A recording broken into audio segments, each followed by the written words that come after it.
न्योता दिया कि बाबा हमारे यहाँ भोजन आप कल दोपहर में कर लीजिए। कहा ठीक है। श्रद्धा प्रेम से कोई बुलाते तो साधु महात्मा लोग चले जाते हैं। तो उनके भोजन की व्यवस्था हलवा पूरी मलपुआ खीर तस्मै बहुत सुंदर व्यवस्था की। महात्मा जी खाकर आए अपने कुटिया में। रोज तो भजन 12 साल से कर रहे थे, लेकिन जब से भोजन किया ना उसका मन चंचल हो गया। जब से भोजन किया हलवा पूरी खीर मलपुआ तस्मै कचौरी पकौड़ी, मन चंचल हो गया। दूसरे दिन भिक्षा लेने राज दरबार में गया। तो राज दरबार में गया तो वहां राजकुमारी अपना 9 लखा हार उतार के टांग कर कहीं अंतःपुर चली गई। अब कोई दरवाजे पर था नहीं और 9 लखा हार महात्मा चुरा के लेके चले आया। ठीक है। अब चुरा के लेके चले आया अपने कुटिया में। तब तक तुरंत बात फैल गई कि राजकुमारी का 9 लखा हार चोरी हो गया। अब राजा ने अपने सिपाही सैनिकों मंत्रियों को आदेश किया कि कौन ले गया इसका छानबीन हो, सीबीआई जांच हो। सीबीआई जांच में महात्मा जी को पकड़ा गया, हार के सहित पकड़ा, रंगे हाथ से पकड़ा गया और उसको राज दरबार में उपस्थित किया। कहा कि आपने इस हार को क्यों चुराया?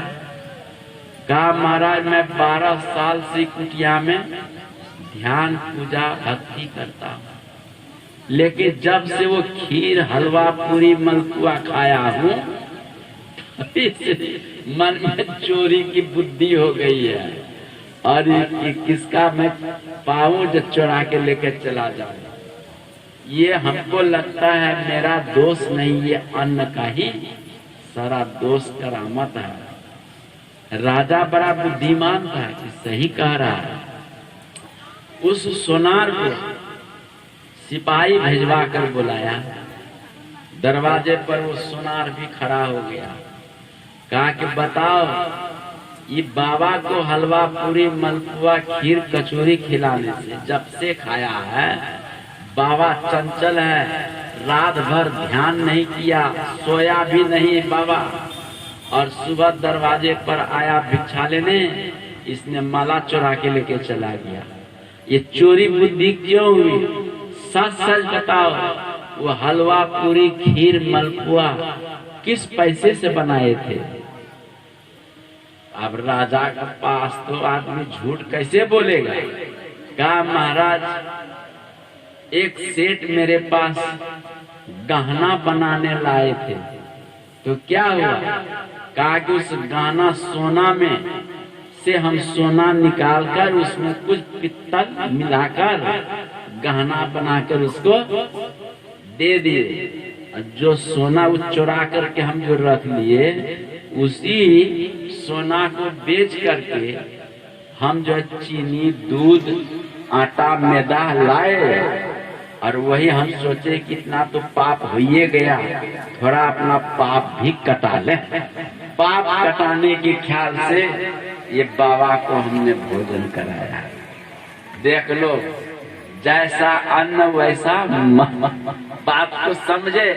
किसी किसी के भोजन करने में मन एकदम बड़ा ध्यान करने में लगता है, बड़ी शांति।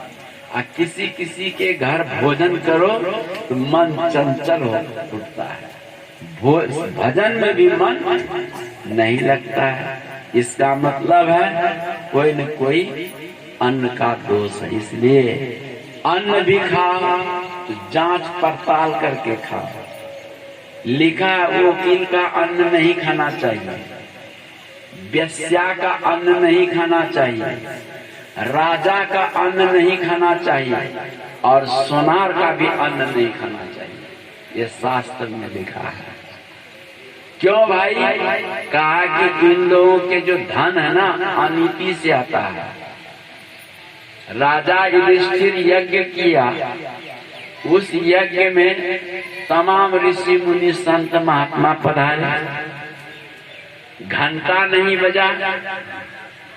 युधिष्ठिर जी महाराज ने कहा भगवान कृष्ण से कि कृष्ण अभी तक घंटा नहीं बजा। कहा कि आपके यज्ञ में अभी भी एक भक्त ने भोजन नहीं किया है। कहा कि इतने संत महात्मा भक्त है। कहा कि हाँ, लेकिन वो एक भक्त अभी तक नहीं आया है। कहा वो कौन है? कहा सुदर्शन दो स्वपच जी महाराज। कहा इतना बड़ा भक्त है। तब कहा कि अपने से जाइए, पहले नकुल सहदेव को भेजे, भीम को भेजे, अर्जुन को भेजे, किन्हीं के कहने पर नहीं आए वो महाराज। और अंतिम में भगवान कृष्ण ने कहा महाराज मैंने पहले कह दिया वो साधारण भक्त नहीं है, और आप जाइएगा तो आएगा, न तो नहीं आएगा।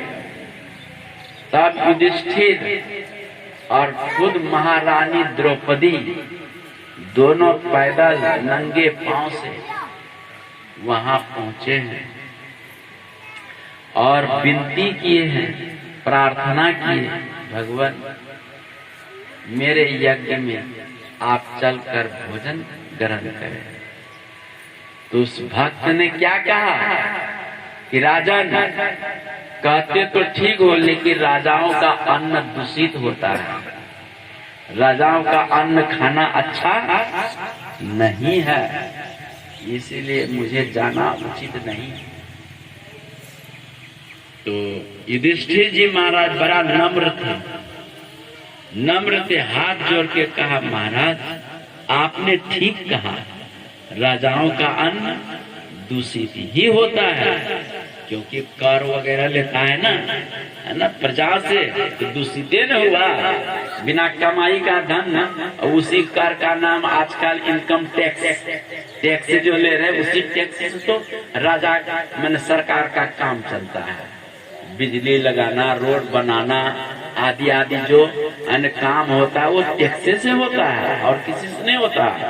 तो कहा कि महाराज आपने ठीक कहा, राजा का अन्न दूषित होता है, लेकिन आप जैसे संत, आप जैसे भक्त जब राजा का अन्न ग्रहण करते हैं तभी राजा का अन्न पवित्र होता है।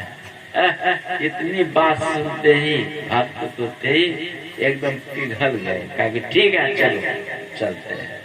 तो बात समझ गए, कहानी और लंबी है, हम यही बात सुनाने के लिए बताए कि दूषित होता है, लेकिन हाँ जिसमें भजन है वो दूषित अन्न को पचा सकते, सुपच महाराज जैसे है ना, लोग पचा सकते हैं, साधारण लोग उसको नहीं पचा सकते। इसलिए साधारण लोगों को चाहिए खूब ध्यान करें, भक्ति भजन करें।